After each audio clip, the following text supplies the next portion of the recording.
Howdy there, listener. Welcome to Reel, Audio Essays and Mysteries. You can call me Carter, and I'll be your host. Come with me as we wade through news stories, mysteries, declassified government files, true crimes, cults, and legends. Everyone and everything has a story, and there are so many out there. Some fact, some fiction, but all in need of being processed, analyzed, categorized, and above all, told. So, if you would, please pull up a chair, join me by the fire, and lend me your ear, because I have so much that I want to tell you. Today's episode, Introductions. What exactly is Reel? Well, like I said earlier, you can call me Carter. I'm the creator, host, and guide of Reel. That much you already know. What you don't know is what we're all about, so I'm going to take this opportunity to explain and answer some questions you might have. First up, what's the show's purpose? The show's purpose is simple. It's to tell stories. But what exactly does that mean? Am I just making up whatever I want? Well, no. Though some of the stories that may appear may be fictional, they won't make up the bulk of the content.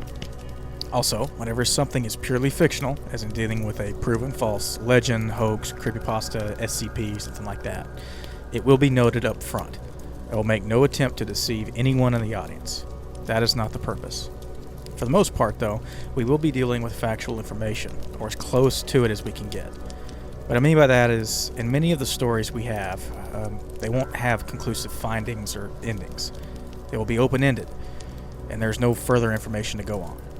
This is because many of the stories here will be from declassified government files. Besides much of the information being redacted, some of these files just end. No conclusion, no comfort, no closure. This could be for a variety of reasons, ranging from it's still an ongoing investigation project, etc., or they just lost interest. All we have now is the information they've gathered and left behind, and that's what we have to work with. But what's the name mean? I kind of hope no one is asking this, mainly because it will make me feel ancient, but just in case, I'll explain. Reel comes from a reel-to-reel tape recorder and player, which is what the show art is depicting, if you look. It's an analog medium which uses magnetic tape to capture sound. It's usually what the masters of songs were recorded on back in the day. Then copies of the song would be taken from that and then put on an album.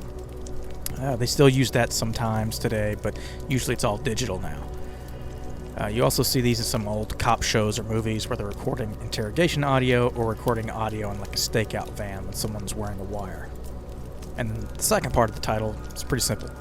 You know what a mystery is, and an audio essay is like a video essay, just audio only. What stories will I be telling? Well, there will be many about the fun things that you've come to expect.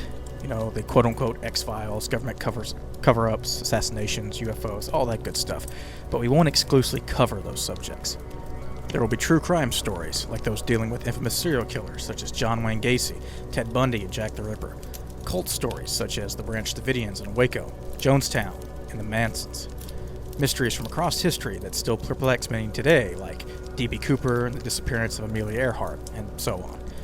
There will also be stories about, current topics in the news, or old news stories, and legends that still live on in our minds today. There will even be fun or lighthearted stories from time to time, depending on what strikes me as interesting. Many of the stories will be some of the greatest hits that you've already heard before, but I assure you, there will be many that I bring to light that are unknown to the masses. So where will I be getting all this information for these stories? While there are many different sources, including the Library of Congress and the National Archives, a lot of the information will come from two places. The first being the CIA themselves. I know, it sounds sketchy, but in 2017, the CIA uploaded over 12 million pages of declassified government files to their own site, which you can search using CREST, a search tool made specifically to help one locate digitized and classified documents. This is all on their site, available under the Freedom of Information Act Electronic Reading Room. That is a mouthful. Before, these documents could only be viewed in person, or you had to have physical copies sent to you, which you could request via the Freedom of Information Act, but you'd have to pay for them, of course. Now you can view most of these files online for free, and they're adding to them every day. And these aren't just CIA files either, but they also include files from the military, DoD, DIA, FBI, and more. The other main source will be from the Black Vault, which is a non-profit organization run by John Greenwald Jr.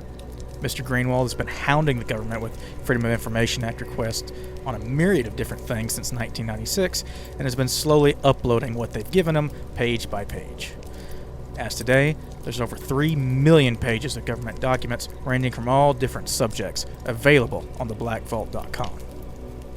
It should also be noted that the FBI's website also has digital files, which can be searched by category on their site, as do many state police and government agencies. These sources will be used as well. Will I just be reading files and news stories? Well, some episodes might just have me read a file, either from it or just the file entirely. This is because it's usually more interesting that way, especially if there's not much else to go on. I can think of one that I'll be doing that will mostly just be me reading the transcript of an interview.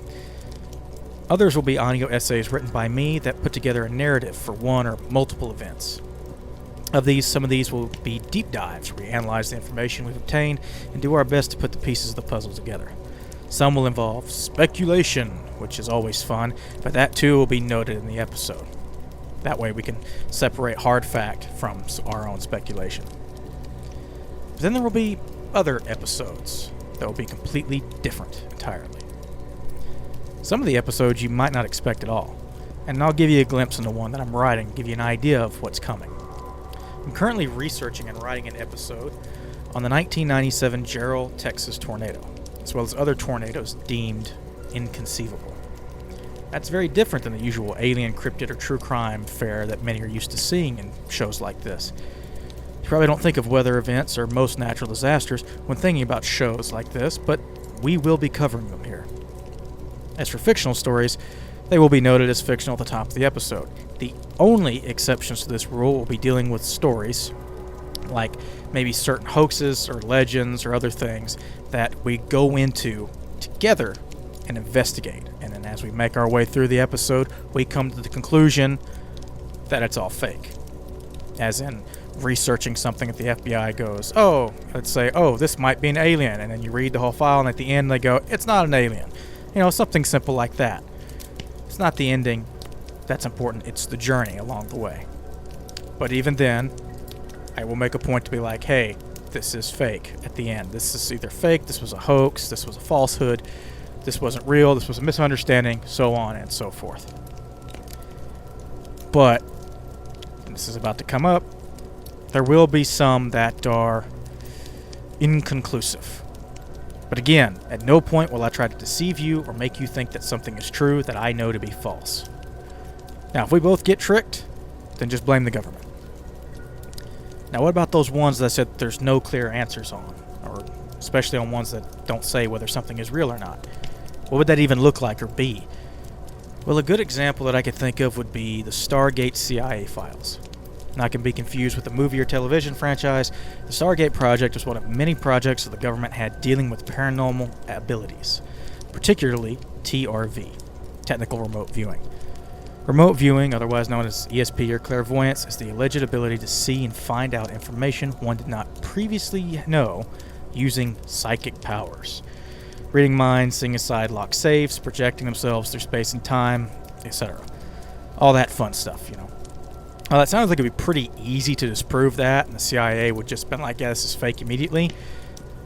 The files don't say that, and the government spent millions of dollars on research into this particular avenue all the way through the 90s. They tested, funded, and used TRV for decades. What's interesting is the files don't say that it doesn't work, or that it's fake, or a bunch of mumbo-jumbo. But they also don't say that it's not real. They don't really take a definitive stance. They only say that it's not worth the money and that there are other practical means are easier to use, especially as technology advanced through the decades.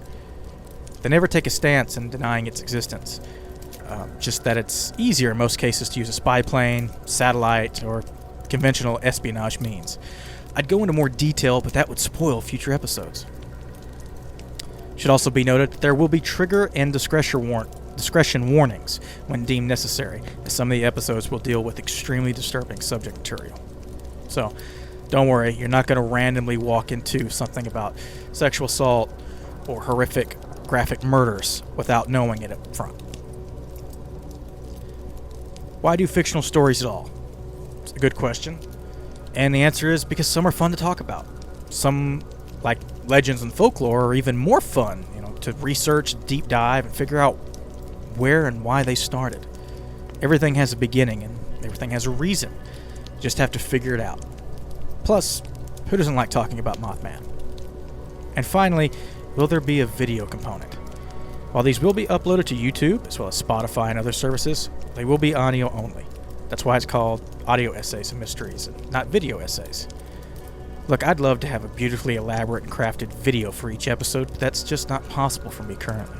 So, audio only it is. This will also allow me to concentrate on just making it a great audio experience. I won't be able to rely on visuals to tell the story for me. It's also good for you, the listener, as you just have to listen.